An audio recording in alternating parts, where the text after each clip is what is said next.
Elle a épousé un homme qu'elle n'avait jamais vu auparavant et a trouvé, au cœur de cet accord glacial, quelque chose que personne n'attendait. Pouvez-vous imaginer échanger votre avenir tout entier contre un contrat signé, sachant que de l'autre côté se trouvait quelqu'un qui ne désirait rien d'autre qu'une simple commodité? Mais cette histoire s'est déroulée dans la campagne profonde du Bordelais en mars 1889, quelques mois avant que les certitudes de l'ancien monde ne vacillent face à la modernité galopante. Avant de continuer, dites-moi dans les commentaires depuis où vous suivez cette histoire. Votre participation est essentielle pour que je puisse vous apporter de plus en plus de récits émouvants comme celui-ci. Son nom était Laure de Varenne. 24 ans, des cheveux châtains toujours relevés en un chignon strict qui laissait sa nuque découverte, des yeux sombres qui semblaient garder bien plus de pensée qu'elle ne s'autorisait à en révéler. Elle n'était pas du genre à baisser la tête facilement, mais en ce mois de mars 1899, elle se tenait face à un choix qui n'en était pas vraiment un. La demeure où elle avait grandi se situait près de Saint-Émilion, une bâtisse en pierre de taille sur 2 étages qui avait connu des jours meilleurs. Le lierre envahissait les murs extérieurs dont la pierre s'effritait. Quelques ardoises manquaient à la toiture et la roseraie que sa mère chérissait tant poussait désormais sans contrôle. La ruine de la famille s'était installée petit à petit, comme une maladie silencieuse qui vous ronge de l'intérieur jusqu'à ce qu'il ne reste plus rien. Le père de Laure, Antoine de Varenne, avait été un négociant en vin respecté. Pendant des années, il avait contrôlé des routes commerciales importantes entre Bordeaux et le nord de la France, traitant avec des courtiers et des acheteurs de Paris jusqu'à Bruxelles. Ses chais étaient parmi les plus vastes de la région, avec des fûts de chêne empilés jusqu'aux voûtes et cette odeur forte de tanin et de bois qui imprégnait les vêtements de ceux qui y travaillaient. Mais en 1887, tout commença à s'effondrer. Antoine fit confiance au mauvais associé, un homme de Paris qui promettait d'ouvrir de nouveaux marchés à l'exportation. L'individu disparut avec la moitié des stocks et tout l'argent avancé. Ensuite vinrent les dettes. Les créanciers apparurent un par un, polis au début, agressifs à la fin. Les chais furent fermés. Les terres que la famille possédait encore furent vendues pour payer une partie du dû. Et malgré cela, il en manquait encore. Laure vit son père vieillir de 10 ans en 2. Son dos se voûta, ses cheveux blanchirent, ses mains tremblaient lorsqu'il tentait de signer des papiers. Sa mère, Madame Amélie, pleurait en cachette dans l'office, mais devant les visites, elle feignait que tout allait pour le mieux. Ils avaient honte. Dans cette société provinciale et cruelle, faire faillite était presque pire que mourir. Les familles qui les fréquentaient autrefois cessèrent d'apparaître. Les invitations aux bals et aux dîners s'arrêtèrent. Laure se retrouva seule, à l'exception d'une ou 2 amies qui avaient encore le courage de la saluer à la sortie de la messe. Ce que personne ne savait, c'est qu'avant la faillite, Antoine avait enseigné des choses peu communes à sa fille. Depuis que Laure avait 15 ans, il l'emmenait dans le bureau des chais et lui montrait les livres de comptes. Il lui apprenait à lire les contrats, à identifier les clauses risquées, à calculer les marges et les pertes. Il disait que le monde changeait et qu'une femme intelligente devait savoir se défendre. Madame Amélie désapprouvait, trouvait cela inconvenant, mais Antoine insistait. Laure apprit vite. Elle avait une mémoire affûtée pour les chiffres et une capacité d'analyse qui impressionnait même son père. Elle gardait des carnets remplis de notes, d'exercices de comptabilité qu'elle faisait seule, des copies de contrats qu'elle étudiait pour en comprendre chaque virgule. Mais tout cela était un secret. Une femme qui en savait trop sur les affaires était vue comme une étrangeté inadaptée au mariage. Alors Laure dissimulait. Elle feignait de ne s'intéresser qu'à la broderie et au piano. Mais le piano avait été vendu. La broderie ne payait pas les dettes. Et c'est là qu'apparut la proposition. Rodrigue Castel, 32 ans, propriétaire de l'un des plus grands domaines viticoles de la région de l'Entre-deux-Mers. Un homme sérieux, avare de mots, qui avait bâti sa fortune par un travail acharné et des décisions justes. Il ne s'était jamais marié, ce qui alimentait les rumeurs. Certains disaient qu'il était trop difficile, d'autres qu'il avait subi une désillusion amoureuse dans sa jeunesse et décidé que le mariage n'était qu'une question pratique. Quoi qu'il en soit, il avait besoin d'une épouse. La société l'exigeait. Un homme de sa position sans famille était regardé avec méfiance. La proposition vint par un intermédiaire, un notaire qui connaissait les deux familles. Rodrigue offrait d'éponger toutes les dettes des Varenne en échange d'un mariage avec Laure. Il n'y avait aucun romantisme dans l'offre. C'était une transaction commerciale, claire comme un acte de vente. Elle deviendrait Madame Castel, aurait un toit, de la nourriture, des toilettes, et sa position sociale restaurée. Il aurait une épouse respectable pour gérer la maison et l'accompagner dans les engagements mondains. Rien de plus. Les termes étaient explicites. Chambres séparées, vies indépendantes, apparence d'un mariage harmonieux en public. Laure resta 3 jours sans dormir correctement lorsque ses parents lui en parlèrent. Sa mère pleura et dit qu'elle n'était pas obligée d'accepter, mais Laure voyait le mensonge dans ses yeux. Bien sûr qu'elle était obligée. Si elle refusait, la famille perdrait la maison. Son père ne réussit pas à la regarder quand il expliqua les détails. Il avait honte de vendre sa fille, mais il n'avait pas d'alternative.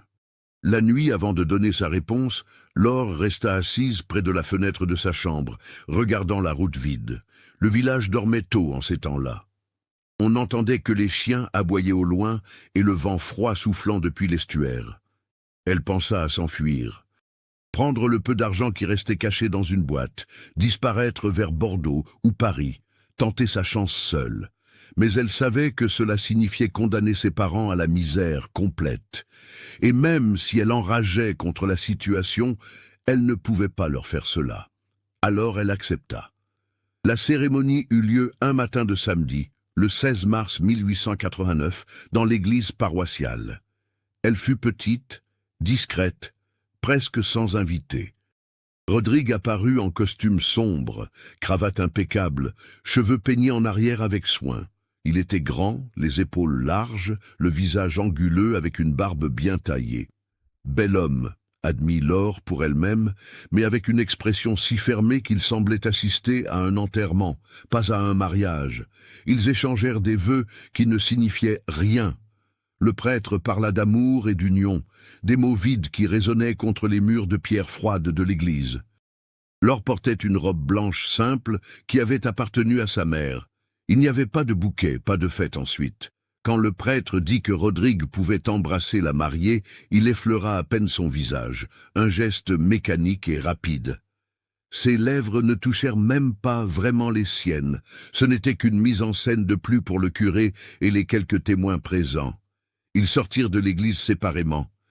Ils marchaient devant, elle derrière, comme des étrangers qui par hasard allaient au même endroit. Le père de Laure étreignit sa fille sur le parvis et murmura une excuse qu'elle fit semblant de ne pas entendre. Sa mère pleura doucement et lui tendit une petite malle contenant ses vêtements. Tout ce qu'elle possédait tenait désormais dans une malle en cuir usé. Le voyage jusqu'au domaine de Rodrigue prit presque 3 heures. Ils y allèrent dans une calèche couverte tirée par 2 chevaux puissants. Laure était assise d'un côté, Rodrigue de l'autre, avec un espace d'1,50 m entre eux. Il ne dit rien durant tout le trajet. Il regardait dehors, vers les rangées de vignes qui s'alignaient à l'infini, vers le ciel qui s'assombrissait à mesure qu'il s'enfonçait dans la campagne. Laure ne parla pas non plus. Que dire? Ils ne se connaissaient pas. Il l'avait achetée pour résoudre un problème social, elle avait accepté pour sauver sa famille. Il n'y avait aucun sujet qui ne fût gênant. Le domaine se trouvait dans une région vallonnée, entourée de vignobles qui s'étendaient à perte de vue. La maison principale, un manoir, était grande, construite en pierre de Gironde et bois, avec une large terrasse et de nombreuses fenêtres hautes. Elle semblait solide, bien entretenue, mais froide. Il n'y avait pas de fleurs dans les jardins à la française, pas de couleurs sur les murs. Elle était fonctionnelle, comme tout ce que Rodrigue semblait valoriser. Quand la calèche s'arrêta devant le perron, il descendit le premier et offrit sa main pour l'aider. Laure accepta seulement parce qu'il aurait été étrange de refuser. Sa main était grande, calleuse à cause du travail, chaude. Il la lâcha dès qu'elle posa le pied au sol. Une femme apparut à la porte de la maison. Elle devait avoir une 50aine d'années, des cheveux gris tirés en un chignon serré, une robe sombre, un tablier blanc impeccable. Elle se présenta comme Madame Agnès, la gouvernante. Elle parla d'une voix ferme mais polie, disant que le dîner était prêt et que la chambre de Madame était préparée. Laure remarqua le singulier, la chambre de Madame, pas la chambre nuptiale. Rodrigue avait donc été clair. Elle suivit Madame Agnès à l'intérieur. L'intérieur était spacieux mais austère. Meubles en bois sombres, peu d'ornements, aucun tableau au mur. Cela ressemblait à la maison d'un homme vivant seul depuis trop longtemps. Il n'y avait pas de présence féminine, pas de chaleur. Cela sentait la cire d'encaustique et la fumée de cheminée. La chambre que Madame Agnès lui montra se trouvait au premier étage, au bout du couloir. Elle était grande, avec un lit double qui semblait n'avoir jamais servi, une armoire haute, une commode avec miroir et une fenêtre donnant sur les vignes. Tout était propre, tout était rangé, tout était impersonnel. Madame Agnès expliqua que la chambre de Monsieur Rodrigue se trouvait de l'autre côté du couloir, distance de sécurité. Elle dit cela avec naturel, comme s'il était normal pour des époux de dormir séparément. Laure remercia à voix basse et resta seule quand la gouvernante sortit. Elle s'assit sur le bord du lit et regarda autour d'elle. C'était son foyer maintenant. Une maison belle, confortable, opulente, mais vide de tout ce qui importait vraiment. Elle pensa à la maison de ses parents, petite et tombant en ruine, mais pleine de souvenirs. Elle pensa à la chambre où elle avait grandi, à la fenêtre d'où elle voyait la rue, aux livres qu'elle gardait sous son lit. Ici, elle n'avait rien. Juste un nouveau nom qui sonnait encore étrangement. Madame Castel, Laure Castel. Elle le répéta mentalement et sentit un serrement dans la poitrine. Le dîner fut servi à 7 heures du soir. Madame Agnès frappa à la porte de Laure et l'avertit que monsieur attendait dans la salle à manger. Laure descendit les escaliers lentement, essayant de mémoriser la maison. Couloir long, escalier de bois qui craquait à la 3e marche, salon à gauche, bureau à droite, salle à manger au fond. Rodrigue était déjà assis en bout de table quand elle entra. Il avait ôté sa veste et retroussé les manches de sa chemise.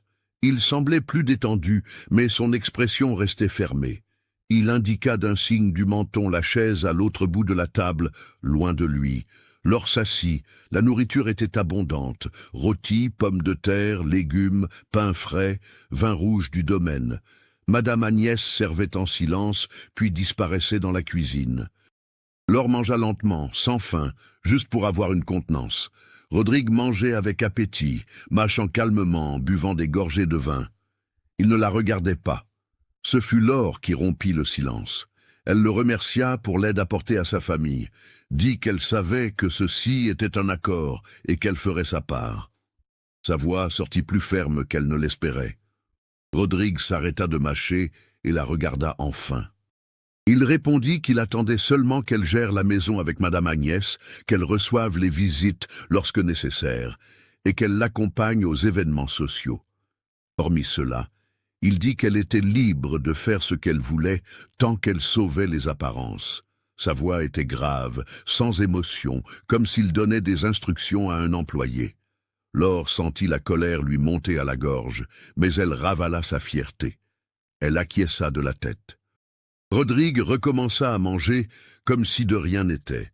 Le reste du dîner fut silencieux. Lorsqu'ils terminèrent, Rodrigue se leva, souhaita une bonne nuit sans vraiment la regarder, et partit vers son bureau. Laure resta seule dans la salle à manger, contemplant la table encore chargée de mets. Madame Agnès apparut pour débarrasser et remarqua l'expression de la jeune femme. Elle dit d'une voix basse que Monsieur Rodrigue était un homme bon, juste un peu fermé. Il avait ses raisons, ajouta-t-elle, mais n'expliqua pas lesquelles. Laure ne posa pas de questions. Elle remercia et monta dans sa chambre. Cette première nuit, elle dormit mal. Le lit était confortable, mais étranger. La maison faisait des bruits qu'elle ne connaissait pas. Le vent battant les volets, le bois qui travaillait, les pas de Rodrigue dans le couloir quand il monta finalement tard dans la nuit. Elle entendit la porte de sa chambre se fermer et resta à fixer le plafond dans l'obscurité, mariée à un étranger, vivant dans une maison qui n'était pas la sienne, jouant un rôle que personne n'avait répété avec elle. Les premiers jours furent ainsi. Routine mécanique, distance polie. Laure se levait tôt, prenait son café seule, car Rodrigue partait avant l'aube pour travailler dans les vignes. Elle passait les matinées à explorer la maison, aidant Madame Agnès pour de petites choses, essayant de ne pas se sentir complètement inutile. Les après-midi étaient longs.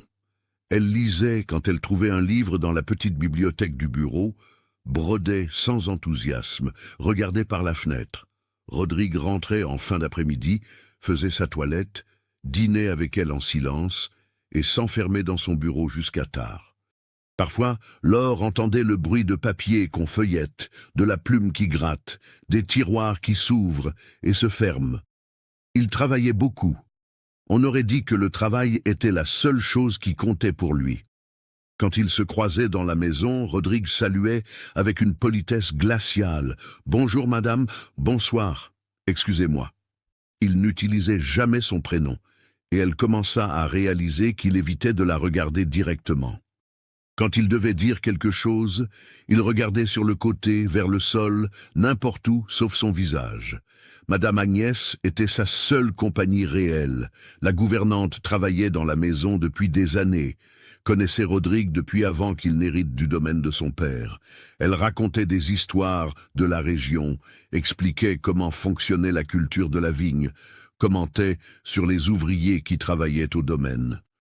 Mais quand Laure tentait de questionner sur le passé de Rodrigue, sur la raison de sa fermeture, Madame Agnès détournait le sujet avec habileté. 2 semaines après le mariage, survint le premier moment étrange. Laure était dans la bibliothèque, cherchant quelque chose à lire quand Rodrigue entra soudainement. Il ne s'attendait pas à la trouver là. Il resta figé dans l'encadrement de la porte avec une expression qu'elle ne put déchiffrer. Surprise, peut-être, ou gêne. Il demanda ce qu'elle faisait. Laure montra le livre qu'elle avait pris, un volume sur l'histoire de France. Elle dit qu'elle aimait lire. Rodrigue regarda le livre, puis elle, et quelque chose changea brièvement sur son visage. Presque un intérêt, presque une curiosité, mais cela ne dura qu'une seconde. Il hocha la tête, prit quelques papiers qu'il était venu chercher et sortit sans dire un mot de plus. Mais ce soir-là, au dîner, il posa une question sur le livre. Il voulut savoir si elle l'avait trouvé intéressant. Laure, surprise par la demande, répondit que oui, qu'elle lisait sur la Restauration. Rodrigue commenta qu'il avait trouvé cette partie de l'histoire fascinante, lui aussi. Et pour la première fois, ils eurent une conversation qui dura plus de 2 minutes. Ce fut bref, maladroit, mais ce fut différent. Les jours suivants, Laure remarqua que Rodrigue commençait à laisser de nouveaux livres dans la bibliothèque. Il ne disait rien, ne faisait pas de cérémonie, les posait simplement là comme s'ils avaient toujours été présents. Mais elle savait que non. C'étaient des livres qu'il apportait pour elle. Elle ne fit aucun commentaire. Elle lisait simplement et, au dîner suivant, mentionnait quelque chose sur ce qu'elle avait lu.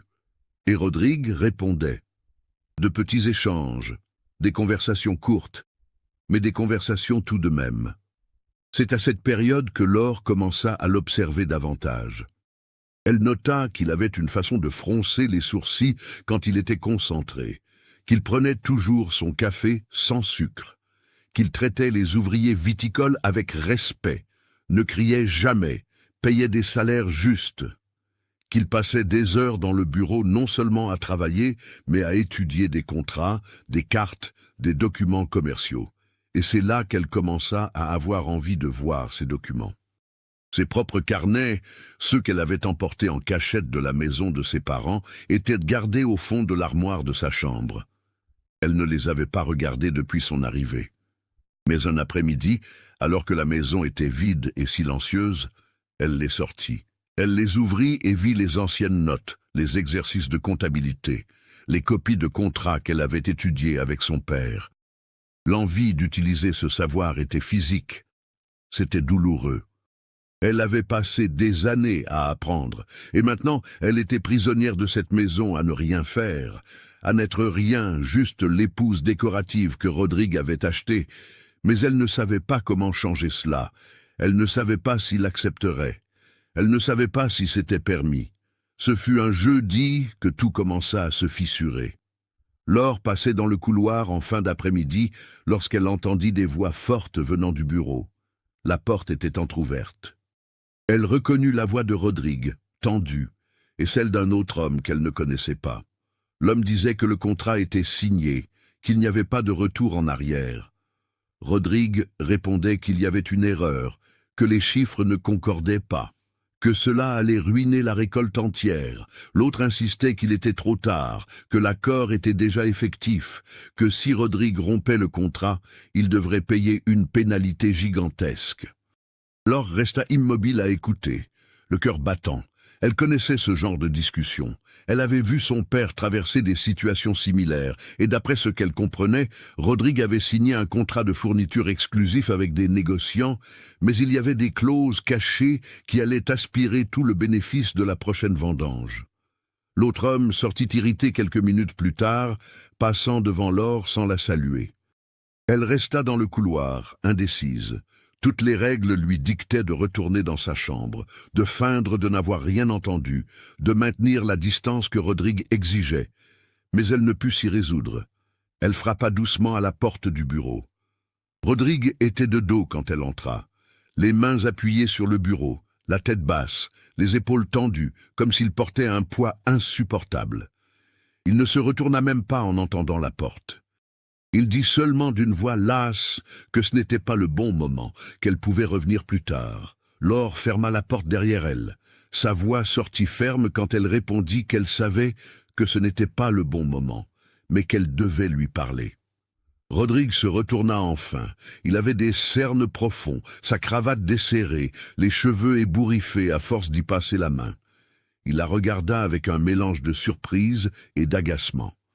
Il demanda si elle avait entendu la conversation. Laure confirma que oui, que ce n'était pas intentionnel, mais qu'elle avait entendu, et qu'elle pensait pouvoir aider. L'expression de Rodrigue changea pour quelque chose entre l'incrédulité et l'impatience. Il commença à dire que c'était des affaires compliquées, qu'elle n'avait pas à s'en soucier. Ce fut alors que Laure l'interrompit. Elle dit qu'elle avait lu le nom du contrat que l'homme avait mentionné. Contrat de fourniture exclusive avec la maison de négoce Moreau & Fields de Bordeaux, et que si c'était le type de contrat qu'elle imaginait, il y avait des clauses standards que les intermédiaires utilisaient pour piéger les producteurs. Clause d'exclusivité perpétuelle, pénalité de rupture équivalente à 3 fois la valeur de la récolte et commission de courtage progressive qui augmentait chaque année. Rodrigue resta paralysé à la regarder. Le silence dans le bureau était si profond que Laure pouvait entendre son propre cœur battre. Il demanda, d'une voix étrange, comment elle savait cela. Laure prit une grande inspiration. Elle avait peur de ce qu'elle allait dire, mais il n'y avait plus de retour possible. Elle raconta que son père lui avait enseigné la comptabilité et la gestion d'entreprise. Qu'elle avait passé des années à étudier des contrats commerciaux, à apprendre à lire entre les lignes, à identifier les pièges, qu'elle avait aidé son père au chai jusqu'à la faillite. Sa voix trembla un peu quand elle admit qu'elle avait toujours caché cela, parce qu'une femme qui connaissait les affaires était considérée comme inadéquate, étrange, impropre au mariage. Rodrigue continua de la regarder comme s'il voyait une autre personne. Il marcha jusqu'au bureau, prit le contrat qui était là et le tendit à Laure. Il lui demanda de le lire. Ce n'était pas une demande polie, c'était presque un ordre. Mais il y avait quelque chose de différent dans le ton. De l'urgence, peut-être même de l'espoir. Laure prit le document avec des mains qu'elle tenta de garder fermes. Elle s'assit sur la chaise en face du bureau et commença à lire. Rodrigue resta debout à côté, observant. Elle sentait le poids de son regard, mais força sa concentration. Le contrat faisait 12 pages, caractères minuscules, langage juridique alambiqué. Mais elle avait appris à naviguer dans ce genre de texte. Cela prit 20 minutes. Quand elle termina, elle regarda Rodrigue et dit que c'était pire qu'elle ne l'imaginait. Elle pointa la clause 7, cachée au milieu d'un long paragraphe sur les délais de livraison. Là était le piège principal. La commission de courtage commençait à 12%, mais augmentait de 3% chaque année de contrat. Et le contrat était de 10 ans, avec renouvellement tacite s'il n'était pas dénoncé avec 2 ans d'anticipation. Rodrigue passa la main sur son visage, le geste de qui vient de recevoir confirmation d'une mauvaise nouvelle. Il expliqua qu'il avait signé cela la semaine précédente, sous pression parce que le négociant promettait des prix meilleurs que les autres acheteurs. Il dit qu'il avait lu le contrat, mais n'avait pas perçu ses clauses. L'écriture était petite, le langage confus, et il était fatigué. Laure vit la frustration sur son visage. Rodrigue était un homme intelligent, travailleur, mais il n'avait pas été formé pour lire des contrats avec des yeux d'avocat. Il savait cultiver la vigne, gérer un domaine, négocier de vive voix, mais un papier rempli de mots compliqués était une autre guerre. Elle demanda s'il y avait encore une copie du contrat chez les négociants, ou s'ils étaient les seuls à l'avoir. Rodrigue ouvrit un tiroir et sortit un exemplaire signé. Laure demanda du papier, une plume et du temps. Elle dit qu'elle avait besoin de tout réviser au calme, de faire des calculs, de voir s'il y avait une brèche. Rodrigue hésita. Elle vit le doute dans ses yeux, un homme habitué à tout résoudre seul, dépendant maintenant d'une femme qu'il avait achetée seulement pour sauver les apparences. Mais il était désespéré. Alors, il accepta. Laure travailla jusqu'à tard cette nuit-là. Rodrigue resta dans le bureau avec elle, observant d'abord en silence, puis commençant à poser des questions. Elle expliquait tout en notant, montrant comment chaque clause se connectait à une autre, créant une toile qui emprisonnait le fournisseur. Plus elle parlait, plus Rodrigue semblait impressionné et troublé. À un moment donné, il était plus de minuit, il demanda pourquoi elle avait caché cela. Laure s'arrêta d'écrire et le regarda. Elle répondit qu'une femme qui en savait plus que prévu effrayait les hommes, qu'elle avait appris à feindre l'ignorance pour être acceptée, que leur propre mariage en était la preuve. Il l'avait choisie en pensant qu'elle était une jeune fille ordinaire, effacée, qui gérerait seulement la maison et ne poserait pas de questions. Rodrigue resta silencieux un long moment. Puis il admit qu'elle avait raison, qu'il avait demandé une épouse justement parce qu'il voulait quelqu'un qui n'interférerait pas dans sa vie, quelqu'un qui remplirait un rôle social et rien de plus. Sa voix portait quelque chose que Laure n'identifia pas tout de suite. Du regret peut-être, ou de la honte. Madame Agnès apparut à la porte du bureau vers 1h du matin, demandant s'ils avaient besoin de café. Rodrigue demanda qu'elle fasse une cafetière bien forte. La gouvernante regarda de Laure à lui et de retour à Laure. Quelque chose changea dans son expression, un quasi-sourire.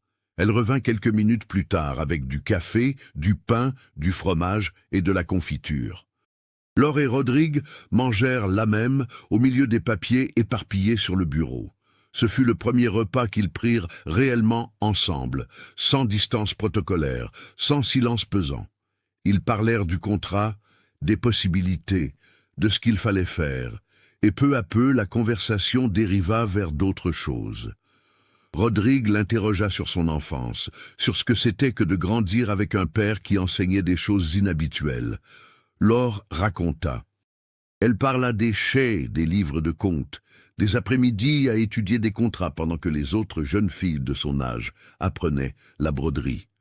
Elle parla de la solitude d'avoir un savoir qu'elle devait cacher, de la frustration de feindre être moins que ce qu'elle était. Sa voix gagna une intensité qu'elle n'avait pas prévue. Des années de silence s'échappèrent d'un coup. Rodrigue écouta sans interrompre. Quand elle eut terminé, il dit quelque chose qui la surprit. Il dit qu'il comprenait ce que c'était que de cacher des parties de soi-même, qu'il avait aussi appris à ne pas trop en montrer, à garder ses distances, à ne pas faire confiance. Et pour la première fois, il laissa échapper qu'il avait eu une mauvaise expérience par le passé. Il ne donna pas de détails, mais Laure perçut une douleur ancienne dans sa voix. « Si vous aimez cette histoire, laissez un commentaire. Je veux savoir ce que vous en pensez. » Ils travaillèrent jusqu'à près de 3 heures du matin. Quand ils s'arrêtèrent enfin, Laure avait trouvé quelque chose. Ce n'était pas exactement une brèche, mais c'était une erreur dans la rédaction de la clause de pénalité. Le texte mentionnait une valeur de 3 fois la récolte annuelle, mais ne spécifiait pas quelle récolte. L'actuelle, la prévisionnelle ou la moyenne des dernières années. C'était une ambiguïté qu'un bon avocat pourrait exploiter. Rodrigue regarda ses notes, ses calculs, les passages qu'elle avait marqués. Puis il regarda Laure. Et cette fois, il la regarda vraiment. Ce ne fut pas un regard rapide et fuyant. Ce fut un regard qui s'attarda, qui étudia son visage comme s'il la voyait pour la première fois. Laure sentit quelque chose d'étrange dans l'estomac, une chaleur montant le long de son cou. Rodrigue dit d'une voix basse qu'elle était incroyable. Ce n'était pas un compliment poli ou formel. C'était une reconnaissance sincère, une admiration réelle. Laure ne sut que répondre. Elle remercia doucement et rassembla les papiers, en essayant de cacher qu'elle rougissait. Ils montèrent vers leurs chambres séparées, mais quelque chose avait changé. Laure le sentit quand elle passa près de lui dans le couloir. L'air était différent, la distance moindre. Elle entra dans sa chambre, ferma la porte, et resta appuyée contre elle pendant quelques minutes, essayant de comprendre ce qui venait de se passer. Les jours suivants, la routine changea complètement. Rodrigue demanda alors de participer aux réunions d'affaires. Au début, les hommes qui venaient traiter des affaires étaient surpris, certains même mal à l'aise de cette présence féminine. Mais Rodrigue fut clair sur le fait qu'elle avait voix au chapitre. Et quand Laure commença à poser des questions, à pointer des incohérences, à suggérer des modifications dans les propositions, le malaise se transforma en respect. Réticent, mais du respect tout de même. La question du contrat avec les négociants devint la priorité. Rodrigue engagea un avocat de Bordeaux, un homme expérimenté nommé Maître Mercier, qui vint jusqu'au domaine pour tout réviser. Laure participa à la réunion. Quand elle présenta l'analyse qu'elle avait faite, montrant l'ambiguïté dans la clause de pénalité, l'avocat fut impressionné. Il dit qu'elle avait l'œil clinique, que beaucoup de gens formés au droit n'auraient pas relevé cela. Maître Mercier élabora une stratégie. Il ne pouvait pas simplement rompre le contrat, mais il pouvait renégocier en utilisant l'ambiguïté comme levier. Si les négociants n'acceptaient pas de réviser les termes, Rodrigue porterait l'affaire au tribunal, où un juge devrait interpréter la clause douteuse. Et les procès prenaient du temps, pouvaient durer des années que les négociants ne voulaient pas perdre. C'était un pari risqué. Mais ça a marché. 2 semaines plus tard, les représentants de la maison Moreau revinrent. Ce n'était pas le même homme qui s'était disputé avec Rodrigue. C'était maintenant le patron, un monsieur de 60 ans, costume cher, manière polie, mais regard acéré. Il était venu préparer à négocier. La réunion eut lieu dans le grand salon du domaine. Rodrigue, Laure, le propriétaire de la maison de négoce et son avocat. Madame Agnès servit le café et se retira, mais échangea avant un regard avec Laure, un regard d'encouragement. La négociation fut tendue. Le patron des négociants tenta d'intimider, dit qu'un contrat était un contrat, que Rodrigue avait signé en connaissance de cause. Rodrigue, qui auparavant aurait peut-être reculé, resta ferme. Et quand l'homme ignora complètement Laure, dirigeant toutes ses paroles vers Rodrigue ou Maître Mercier, ce fut Laure qui l'interrompit. Elle posa la copie du contrat sur la table et pointa la clause problématique. Elle expliqua, d'une voix calme et technique, pourquoi cela ne tiendrait pas au tribunal. Elle cita des précédents juridiques, utilisa des termes légaux qu'elle avait étudiés, démonta les arguments point par point.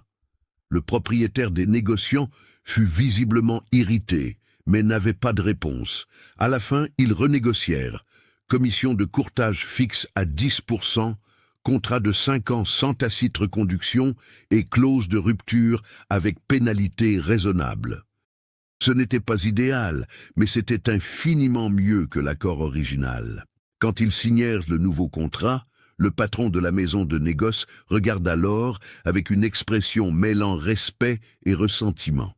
Après le départ de tous, Rodrigue resta debout au milieu du salon, regardant les documents. Laure commença à sortir, pensant qu'il voulait rester seul, mais il l'appela. Il dit qu'elle avait sauvé le domaine, que sans elle, il aurait tout perdu. Sa voix était chargée d'une émotion qu'il ne savait clairement pas comment exprimer. Laure répondit qu'elle avait seulement fait ce qu'elle savait faire. Rodrigue secoua la tête. Il dit que ce n'était pas seulement ça, qu'elle avait affronté des hommes qui la traitaient avec mépris, qu'elle avait prouvé une capacité que personne n'attendait, qu'elle avait été courageuse là où il aurait été plus facile de se taire. Il fit 2 pas vers elle. Il était proche maintenant. Plus proche qu'il ne l'avait jamais été depuis le mariage. Pour la première fois, Laure vit de la vulnérabilité dans ses yeux. Rodrigue luttait contre quelque chose. Elle le vit à la façon dont il serrait la mâchoire, à la manière dont ses mains se fermaient en poing, puis s'ouvraient de nouveau. Il voulait dire quelque chose, mais n'y arrivait pas. Laure attendit, le cœur battant à tout rompre. Le silence entre eux était électrique. Mais Rodrigue recula. Il remercia formellement, dit qu'il allait travailler un peu et sortit du salon trop vite. Laure resta là, confuse et frustrée.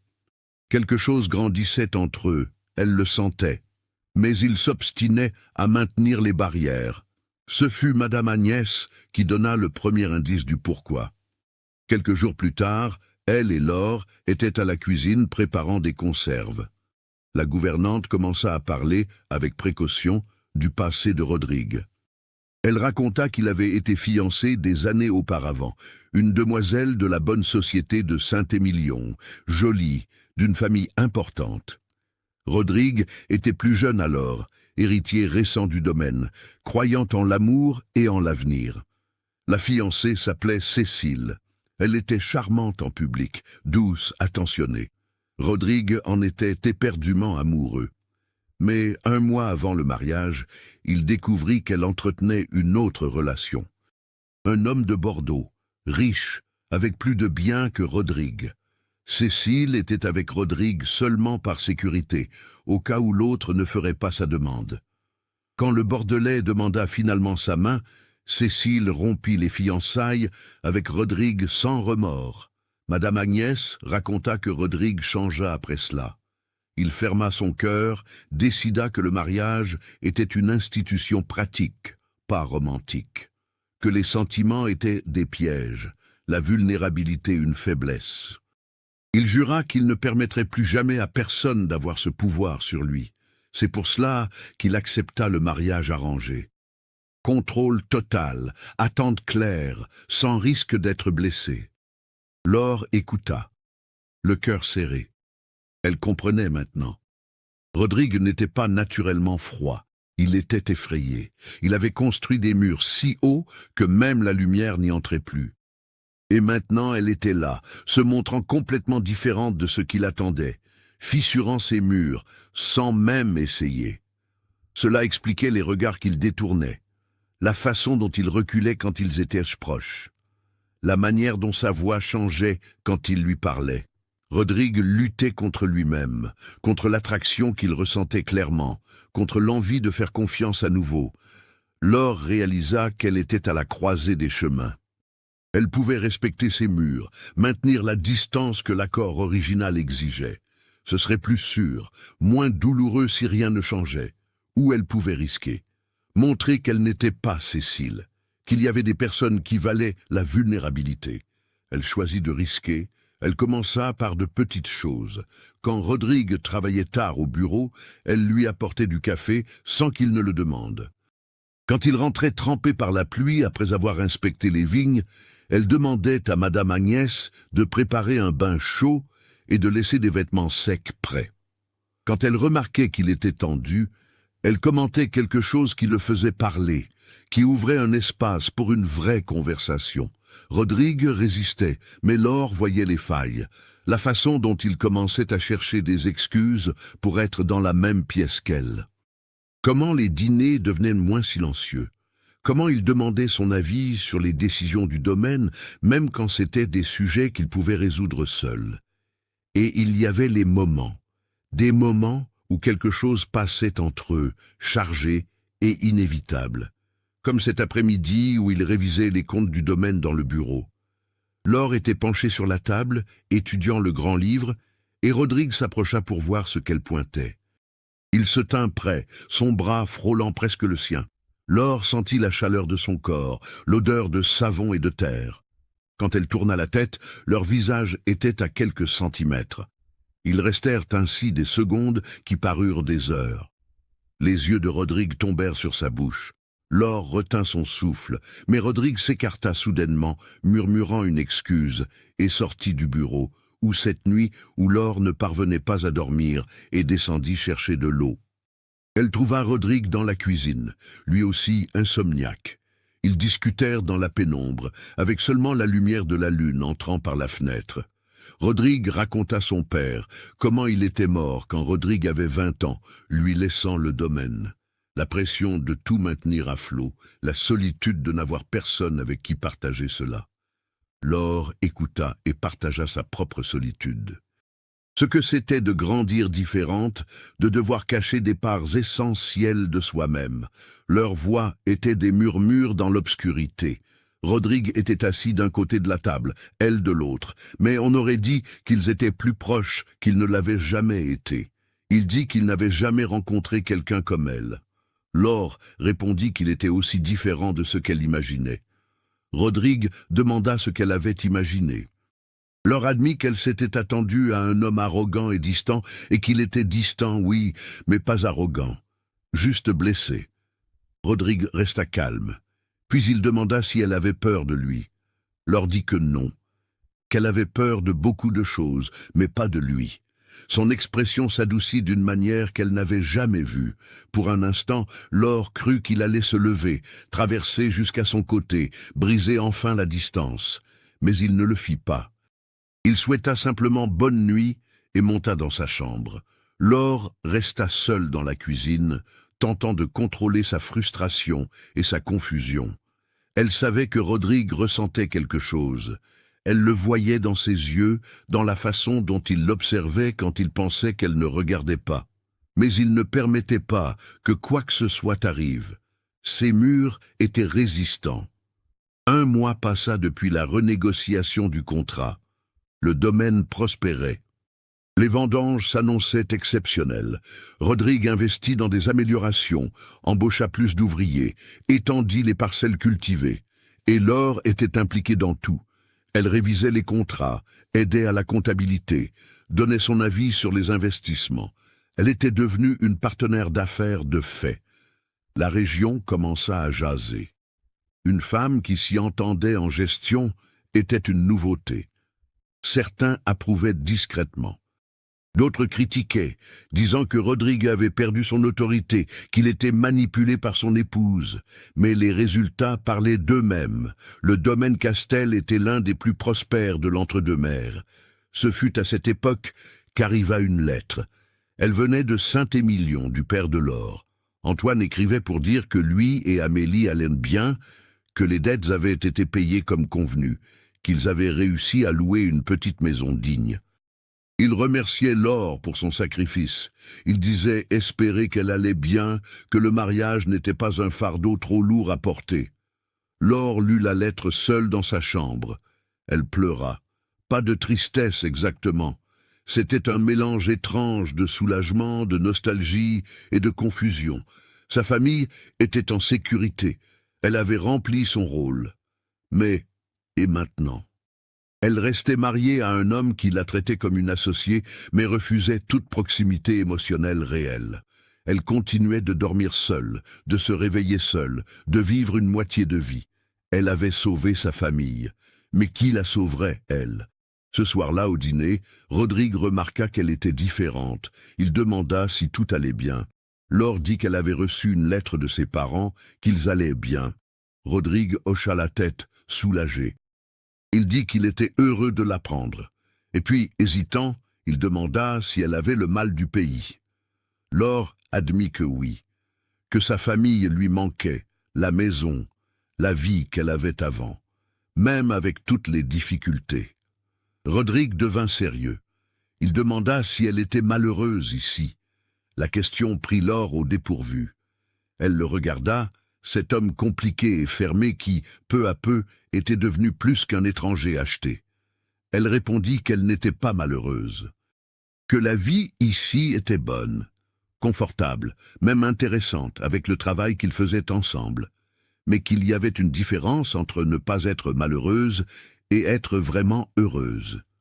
Rodrigue demanda ce qui la rendrait heureuse, et Laure, fatiguée de taire les choses, répondit avec une sincérité qui fit mal aux deux. Elle dit qu'elle aimerait être vue, pas comme une épouse décorative ou comme une associée, mais comme une personne entière. Qu'elle aimerait que ce mariage soit réel, pas seulement un accord sur papier. Qu'elle était fatiguée de vivre dans une maison avec quelqu'un qui la maintenait à distance, même quand ils étaient dans la même pièce. Le silence qui suivit fut lourd. Rodrigue ne répondit pas. Il regarda seulement son assiette, mâchoire serrée, doigts crispés sur sa fourchette. Laure regretta d'avoir parlé. Elle avait brisé l'équilibre fragile qu'ils avaient construit. Elle avait demandé plus que ce que l'accord permettait. Elle se leva de table, demanda la permission de se retirer et monta dans sa chambre. Elle ne pleura pas. Elle resta simplement assise sur le bord du lit à regarder par la fenêtre. La nuit dehors était noire, sans étoiles, fermée comme le cœur de Rodrigue. Des heures plus tard, il était plus de minuit passé, quelqu'un frappa à la porte de sa chambre. Laure sursauta. Elle ouvrit et trouva Rodrigue debout dans le couloir. Il avait sa chemise froissée, les cheveux en désordre, les yeux fatigués. On aurait dit qu'il avait passé les dernières heures à lutter contre une guerre intérieure. Il s'excusa d'apparaître si tard. Il dit qu'il avait besoin de parler. Laure s'effaça pour le laisser passer, et il entra. C'était la première fois que Rodrigue entrait dans sa chambre depuis l'arrivée de Laure au domaine. Il resta près de la porte, comme prêt à fuir. Il commença à parler. Sa voix était rauque, les mots difficiles.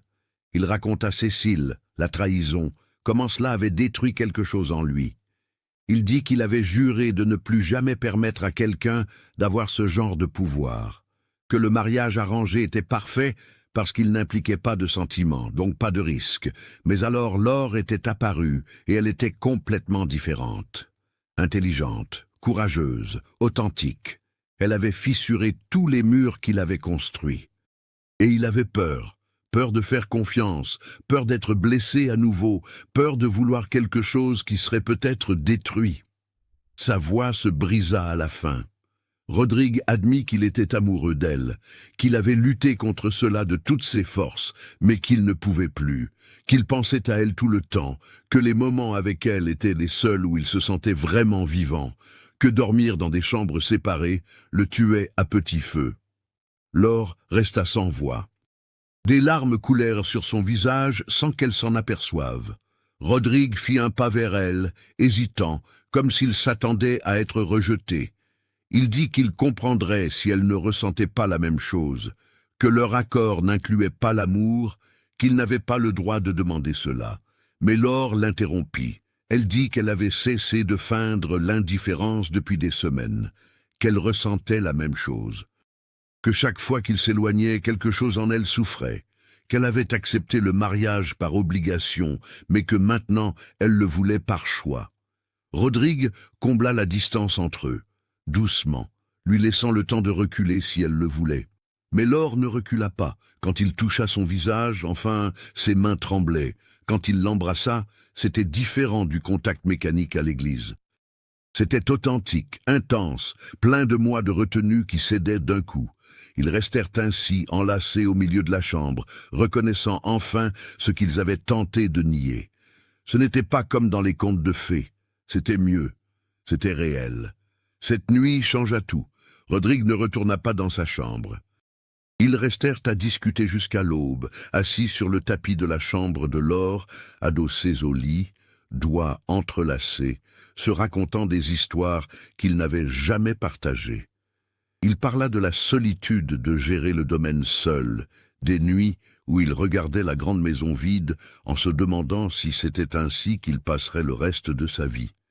Elle raconta les jours dans la maison de ses parents après la faillite, l'humiliation sociale, le fait d'accepter le mariage, en sentant qu'elle enterrait toute chance de bonheur réel. Mais maintenant, ils étaient là, ensemble, et c'était étrange, comme quelque chose qui avait commencé comme une transaction commerciale, s'était transformé en cela. En vérité, en vulnérabilité, en choix. Quand le soleil commença à se lever, Rodrigue embrassa son front et dit qu'il devait aller travailler. Mais avant de sortir, il prit son visage à deux mains et promit que dorénavant ce serait différent, qu'il n'allait plus fuir, qu'il n'allait plus garder ses distances, qu'ils allaient essayer pour de vrai. Laure le crut, et pour la première fois depuis qu'elle était arrivée dans cette maison, elle se réveilla en sentant qu'elle y avait sa place. Les jours suivants furent une découverte. Rodrigue travaillait toujours dans les vignes durant la journée, mais maintenant il rentrait plus tôt. Ils dînaient ensemble, non plus aux extrémités opposées de la table, mais assis proches l'un de l'autre. Ils discutaient pendant des heures. Il parlait des plans pour le domaine, elle donnait des idées, il l'interrogeait sur les livres qu'elle lisait, elle partageait de petites intimités que les couples normaux avaient, mais qui pour eux étaient une nouveauté précieuse.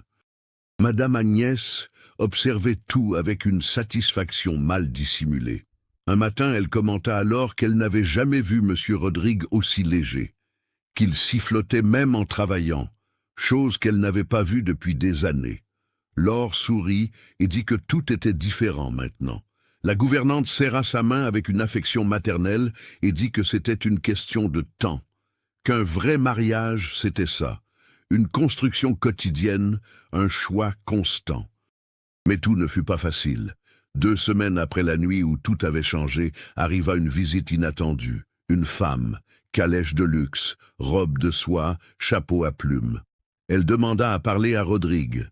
Quand Madame Agnès annonça qui c'était, le visage de Rodrigue blêmit. C'était Cécile. Laure était dans le bureau en train de trier le courrier quand Rodrigue entra. Il semblait perturbé.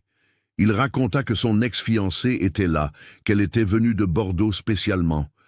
Il dit qu'il ne savait pas ce qu'elle voulait, mais qu'il allait la recevoir. Il demanda si Laure souhaitait être présente. Laure réfléchit un instant. La part d'elle qui manquait d'assurance voulait voir, voulait jauger la femme qui avait détruit Rodrigue. Mais la part la plus forte décida de faire confiance. Elle dit que ce n'était pas nécessaire, que c'était son affaire à lui, mais qu'elle serait là s'il avait besoin.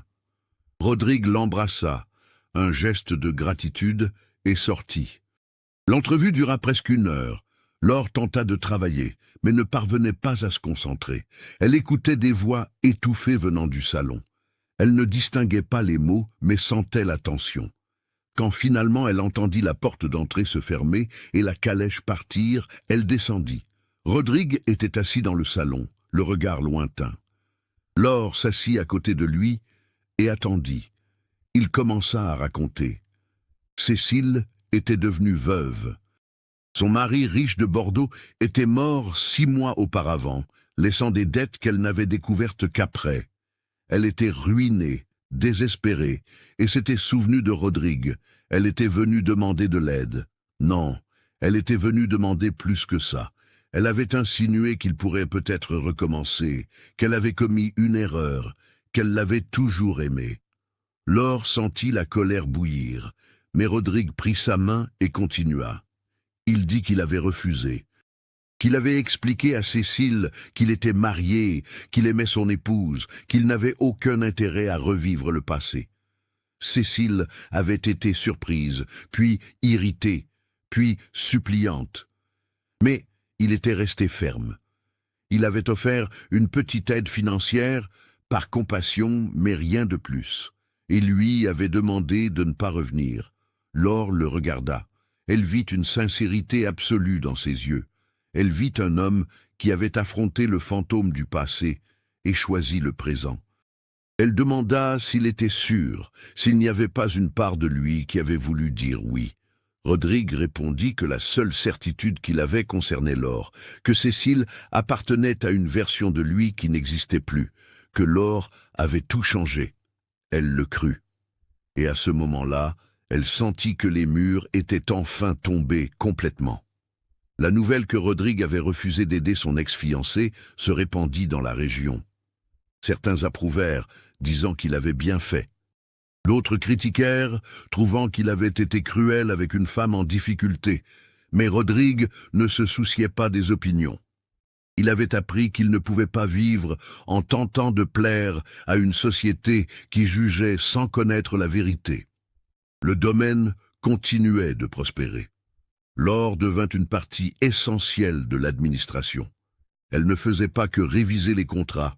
Elle commença à mettre en place des changements. Elle suggéra de diversifier les cultures, de planter des céréales en plus de la vigne pour avoir des sources de revenus alternatives en cas de mauvaise récolte. Rodrigue accepta. Elle proposa d'améliorer les conditions des ouvriers, de rénover les maisons pour les familles qui vivaient sur la propriété, de payer des salaires au-dessus de la moyenne. Rodrigue accepta, voyant qu'un travailleur bien traité produisait plus et avec loyauté. En juin de cette année-là, 6 mois après l'arrivée de l'or, le domaine reçut la visite d'un acheteur important de Paris. Il venait évaluer la production pour un éventuel contrat à long terme. C'était une grosse affaire qui pouvait garantir la stabilité financière pour des années. La réunion se tint dans le salon. L'acheteur, M. Auguste Ferrand, était un homme expérimenté qui avait négocié avec des centaines de vignerons. Il s'attendait au standard, le propriétaire homme qui parle, l'épouse silencieuse qui sert le café. Mais quand l'or commença à présenter les chiffres de production, les prévisions de récolte, l'analyse de qualité des cuvées, il fut visiblement surpris. Il tenta de l'ignorer et d'adresser ses questions uniquement à Rodrigue. Mais Rodrigue redirigeait vers l'or, indiquant clairement qu'elle avait les réponses. À la fin, M. Ferrand n'eut d'autre choix que de reconnaître qu'il était face à une gestionnaire compétente. Il fit sa proposition. L'or identifia 2 points problématiques. Ils négocièrent. Ils conclurent un accord meilleur que la proposition initiale. Quand l'acheteur partit, il serra la main de Rodrigue, et ensuite, hésitant, celle de l'or. Il dit que c'était la première fois qu'il négociait avec un couple pareil, mais que c'était impressionnant. L'or remercia et vit Rodrigue sourire avec fierté. Ce soir-là, ils célébrèrent. Madame Agnès prépara un dîner spécial. Rodrigue ouvrit une bouteille de vin qu'il gardait depuis des années, un grand millésime. Ils trinquèrent non seulement au contrat, mais à tout ce qu'ils avaient construit ensemble. L'or regarda l'homme à côté d'elle, celui qui l'avait acheté comme si elle était une marchandise, et ressentit une étrange gratitude. Si quelqu'un lui avait dit des mois plus tôt qu'elle tomberait amoureuse de son mari imposé, elle aurait ri. Mais elle était là, amoureuse, heureuse, épanouie. Rodrigue dut le percevoir dans son regard, car il demanda à quoi elle pensait. L'or dit la vérité. Qu'elle pensait à quel point la vie était étrange, comment un mariage qui devait être une prison était devenu une libération, comment un accord froid s'était transformé en amour véritable. Comment elle avait trouvé un partenaire là où elle s'attendait à trouver seulement un patron. Rodrigue prit sa main sur la table. Il dit qu'il y pensait chaque jour, qu'il se réveillait à ses côtés maintenant, et n'arrivait pas à se souvenir comment il avait vécu avant dans la solitude, qu'elle lui avait rendu des parts de lui qu'il croyait mortes, la capacité de faire confiance, de ressentir, de vouloir un avenir qui soit plus que du travail et de la survie. L'or sentit les larmes lui monter aux yeux, pas de tristesse, de quelque chose dont elle ne connaissait même pas le nom, de plénitude, peut-être. C'est à cette période qu'ils commencèrent à faire de vrais projets d'avenir. Rodrigue voulait agrandir le domaine, racheter des terres adjacentes qui étaient à vendre. L'or soutint l'idée, mais suggéra qu'ils fassent une analyse prudente d'abord, pour ne pas trop s'endetter. Ils travaillèrent ensemble sur les calculs, les projections, les possibilités. C'était du travail, mais c'était aussi de l'intimité, découvrir comment l'autre pensait, comment il prenait des décisions, comment il gérait les risques. Et il y avait les moments qui n'étaient pas liés aux affaires. Des après-midi où Rodrigue emmenait Laure chevaucher à travers le domaine, lui montrant les limites de la propriété, les endroits qu'il aimait. Des soirées où ils lisaient ensemble dans la bibliothèque, elle avec un roman, lui avec le journal, mais toujours proches. Des matins où ils se réveillaient tôt et restaient au lit simplement à discuter, planifiant la journée, partageant des rêves. C'était un bonheur simple, mais Laure découvrit que c'était le genre qui importait le plus. Ce n'était pas la passion explosive des romans à l'eau de rose. C'était une construction constante, un choix quotidien, un partenariat réel. C'était un amour qui grandissait sur un terrain qui avait été préparé avec patience et soin. En septembre, une lettre arriva des parents de Laure. Ils demandaient à lui rendre visite, voulaient voir comment elle allait, connaître la maison où elle vivait. Laure devint nerveuse. Elle n'était pas retournée à Saint-Émilion depuis le mariage. Elle ne savait pas comment ce serait de revoir ses parents, surtout son père, qui avait conclu l'accord qui l'avait amené ici. Rodrigue perçut sa tension. Il dit qu'il allait tout préparer, qu'il recevrait ses parents avec tout le respect dû, qu'il pouvait rester le temps qu'il voudrait.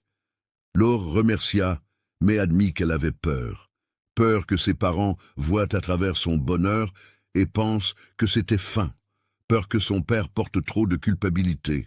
Peur de confronter les débuts difficiles du mariage maintenant que tout était si différent. Rodrigue l'étreignit et dit qu'elle n'avait pas besoin d'avoir peur, que ses parents verraient la vérité, qu'il était impossible de cacher ce qu'il y avait entre eux maintenant. Si vous suivez cette histoire jusqu'ici, laissez un commentaire.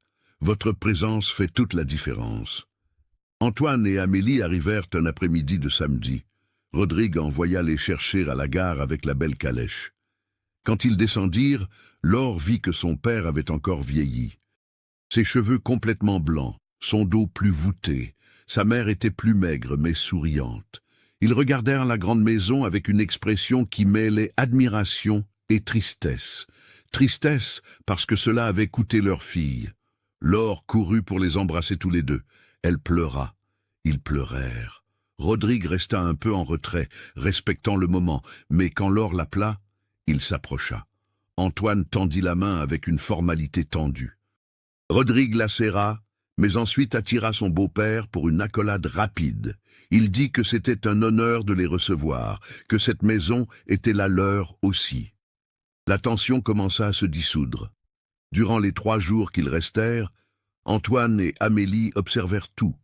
La façon dont Rodrigue traitait Laure, comment ils travaillaient ensemble dans le bureau, comment ils riaient pendant les repas, comment ils se regardaient quand ils pensaient que personne ne voyait.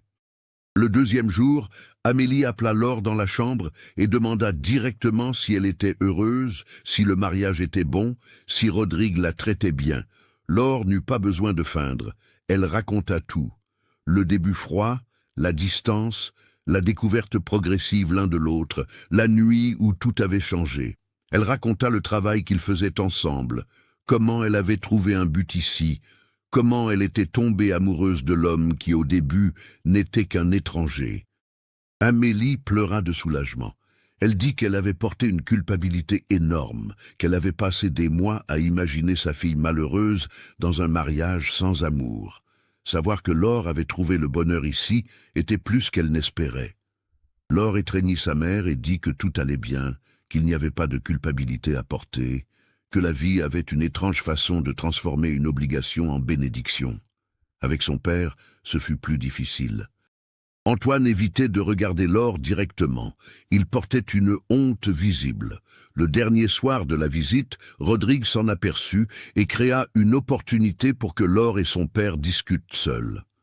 Ils allèrent marcher dans les jardins alors que le soleil se couchait. Antoine parla enfin, il demanda pardon, il dit qu'il ne se pardonnerait jamais d'avoir vendu sa fille, que cela allait contre tout ce en quoi il croyait, mais qu'il n'avait pas eu le choix. Laure prit la main de son père. Elle dit qu'elle comprenait, qu'elle ne gardait aucune rancœur, qu'en vérité, contre toute attente, elle avait été heureuse, que Rodrigue était un homme bon, qu'il la respectait, qu'ils étaient de vrais partenaires. Antoine la regarda avec des yeux pleins de larmes. Il dit qu'il voyait cela, qu'il était impossible de ne pas le voir, que la façon dont Rodrigue regardait Laure était la façon dont un homme amoureux regarde, qu'il avait prié pour que cela arrive, mais n'avait pas espéré que cela arriverait vraiment. Laure confessa quelque chose que même à Rodrigue, elle n'avait pas dit avec ses mots. Elle dit qu'elle aimait son mari, que c'était arrivé peu à peu, sans qu'elle s'en rende compte, et que maintenant elle ne pouvait imaginer la vie sans lui, que le mariage arrangé était devenu la meilleure chose qui lui soit arrivée, même s'il avait commencé pour les mauvaises raisons. Antoine serra sa fille dans ses bras. Il dit qu'il était en paix maintenant, qu'il pouvait dormir sans culpabilité, qu'il voyait que Laure n'avait pas seulement survécu, mais prospéré, et que Rodrigue était un homme chanceux d'avoir une femme comme elle. Quand ses parents partirent, Laure resta sur le perron à faire signe jusqu'à ce que la calèche disparaisse au tournant. Rodrigue vint par derrière et l'entoura de ses bras. Il demanda si tout allait bien. Laure posa sa tête sur son épaule et dit que oui, que ça allait mieux que bien, que pour la première fois, elle sentait que tous les morceaux de sa vie s'étaient emboîtés. Les mois suivants furent une période de consolidation. Le domaine s'agrandissait. Le contrat avec l'acheteur de Paris apporta une excellente stabilité financière. Rodrigue acheta les terres voisines qu'il convoitait. Laure mit en place le système de rotation des cultures qu'elle avait suggéré. Ils construisirent de nouvelles maisons pour les ouvriers. Le domaine Castel devint une référence dans la région. Mais plus que le succès matériel, il y avait la paix. Laure se réveillait chaque jour aux côtés de l'homme qu'elle aimait. Elle travaillait à quelque chose qui la défiait et l'épanouissait. Elle avait un but, elle avait un partenariat. Elle avait un amour qui avait été construit sur une fondation solide de respect et d'admiration. Rodrigue changea aussi. Les gens commentaient qu'il était différent, plus ouvert, plus souriant, plus disposé à converser. Les murs étaient tombés, et Laure savait qu'une partie de cela était son œuvre à elle, mais une partie était son œuvre à lui. Il avait choisi de risquer à nouveau, choisi de faire confiance à nouveau, choisi d'aimer à nouveau, et cela avait exigé un courage qu'elle admirait profondément. Alors que l'année 1889 touchait à sa fin et que l'exposition universelle de Paris fermait ses portes, marquant l'apogée d'une ère nouvelle, le monde changeait. Mais pour Laure et Rodrigue, ce n'était qu'une note de bas de page. Ils construisaient quelque chose de plus grand que la politique. Ils construisaient une vie ensemble. Ce fut en décembre, par une nuit douce inhabituelle pour la saison, que Rodrigue fit quelque chose d'inattendu. Il demanda Laure en mariage. Elle rit et dit qu'ils étaient déjà mariés.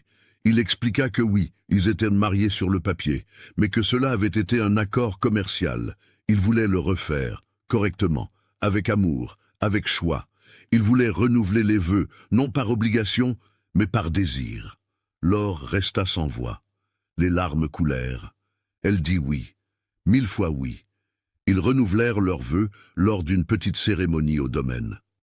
Ce ne fut pas à l'église, ce fut sous un grand chêne qui se dressait près de la maison. Le prêtre vint jusque-là. Étaient présents Madame Agnès, Thomas le chef de culture, quelques travailleurs proches, les parents de Laure et de rares amis véritables. Il n'y avait pas de faste, pas de mise en scène sociale. Il y avait de la vérité. Quand ils échangèrent les vœux cette fois, les mots étaient réels.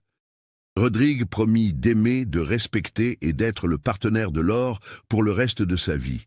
Laure promit la même chose. Et quand le prêtre dit qu'il pouvait embrasser la mariée, Rodrigue l'embrassa pour de vrai. Ce ne fut pas un baiser rapide et mécanique comme lors de la première cérémonie. Ce fut un baiser qui scella une promesse réelle. Les gens applaudirent. Madame Agnès pleurait de joie. Antoine étreignit Rodrigue et dit qu'il était comme un fils désormais. Amélie tenait la main de Laure et souriait. C'était une petite célébration, mais c'était une célébration vraie. C'était la reconnaissance d'un amour qui avait grandi dans un lieu improbable. La vie suivit son bon rythme. Les années passèrent. le domaine continua de prospérer. Laure devint une figure connue dans la région, une femme qui gérait les affaires aux côtés de son mari, chose rare mais respectée au vu des résultats. Elle recevait des lettres d'autres femmes demandant des conseils, interrogeant sur la façon dont elle avait acquis une telle place. Laure répondait toujours avec honnêteté. Elle disait que c'était une chance d'avoir trouvé un homme qui la respectait, mais que c'était aussi du courage pour montrer ses capacités et un travail constant pour prouver sa valeur. Rodrigue vieillissait bien à ses côtés. Ses cheveux commencèrent à gagner des fils blancs, mais il restait fort, travaillant ses terres qu'il aimait. Il disait que Laure n'avait pas seulement sauvé le domaine, mais lui-même, qu'avant elle, il n'était qu'un homme qui travaillait, qui survivait. Après elle, il était un homme qui vivait pour de vrai. 5 ans avaient passé depuis ce mariage arrangé de mars 1889. On était maintenant en mars 1894. Laure était sur la terrasse de la maison, regardant les vignes qui s'étendaient jusqu'à l'horizon. L'après-midi était tiède, le vent apportait une odeur de terre humide. Elle tenait une tasse de thé et pensait à quel point tout avait changé. Rodrigue apparut derrière elle, entoura sa taille, embrassa son cou. Il demanda à quoi elle pensait. Laure s'appuya contre lui et dit qu'elle pensait à quel point la vie était étrange. Comment elle était arrivée ici 5 ans auparavant avec une petite malle, le cœur lourd, sans attente. Et comment maintenant ce lieu était son foyer, cet homme était son amour, cette vie était sa plénitude. Rodrigue la fit pivoter pour qu'il se regarde. Il dit qu'il y pensait chaque jour, que la meilleure affaire qu'il ait faite dans sa vie fut ce mariage arrangé, qu'il avait acheté une épouse et gagné une âme sœur. Laure rit et dit qu'elle aussi avait gagné, qu'elle avait vendu sa liberté et trouvé la vraie liberté, la liberté d'être qui elle était vraiment, d'utiliser ses capacités, d'aimer sans peur. Ils restèrent là, enlacés, regardant le soleil se coucher sur les terres qu'ils géraient ensemble. Et Laure pensa que c'était là la définition réelle de l'amour. Ce n'était pas une passion qui apparaît soudainement, c'était une construction quotidienne, c'était un choix constant. C'était un partenariat qui traverse les défis et en ressort plus fort. C'était le respect qui se transforme en admiration, qui se transforme en amour profond. Le mariage, qui ne devait être qu'une affaire, était devenu la plus belle histoire d'amour qu'elle put imaginer. Non pas parce que ce fut facile, mais parce que ce fut réel, parce que ce fut construit avec honnêteté, vulnérabilité, courage de risquer, parce que ce fut un choix, pas un destin. Et alors que le soleil disparaissait à l'horizon, teignant le ciel d'orange et de rose, Laure savait qu'elle avait trouvé exactement ce qu'elle ne cherchait pas. Elle avait trouvé un foyer. Elle avait trouvé un partenaire. Elle avait trouvé l'amour véritable au dernier endroit où elle l'attendait. Des années plus tard, quand ils étaient déjà un couple établi et respecté dans la région, les gens demandaient comment ils avaient fait pour que ça marche. Comment un mariage arrangé s'était transformé en une union si solide. Laure répondait toujours la même chose. Elle disait que c'était du travail, que c'était le courage de montrer sa vulnérabilité, que c'était la volonté de construire au lieu de simplement attendre que l'amour arrive. Rodrigue complétait en disant que c'était d'avoir trouvé la bonne personne, que Laure était différente de quiconque il avait connu, qu'elle avait fissuré ses murs avec patience et persistance, qu'elle avait montré que l'amour était un choix, une construction, un partenariat, pas seulement un sentiment qui apparaît et disparaît.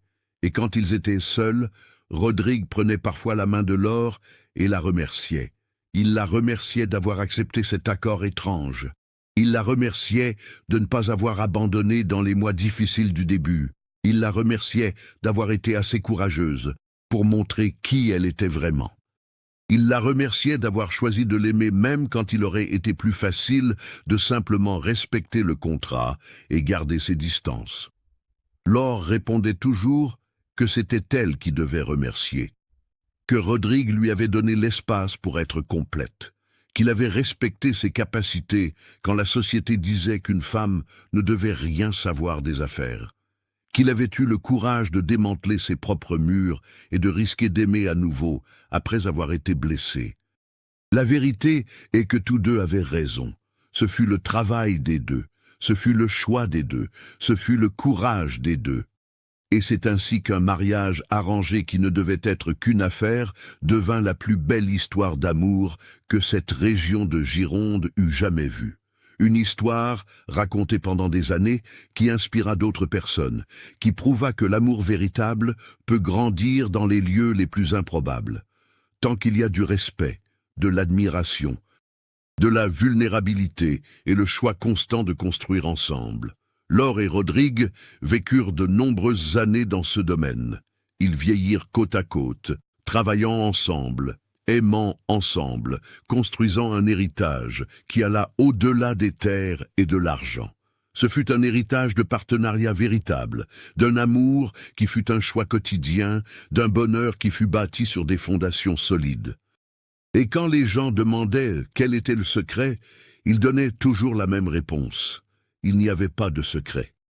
Seulement l'engagement de voir l'autre vraiment, de respecter, de construire ensemble même quand c'est difficile, de choisir l'amour tous les jours, pas seulement une fois devant l'autel. Le mariage qui commença comme une transaction commerciale froide se transforma en l'union la plus vraie que tous deux auraient pu désirer. Et tout cela parce que deux étrangers eurent le courage de faire tomber les murs, de montrer leur vulnérabilité et de construire quelque chose de réel là où il n'y avait qu'un accord sur papier. Ce fut la preuve que l'amour le plus fort n'est pas celui qui arrive simplement. C'est celui qui est construit brique par brique, choix après choix, jour après jour. C'est celui qui transforme l'obligation en liberté, la distance en intimité, le contrat en engagement véritable.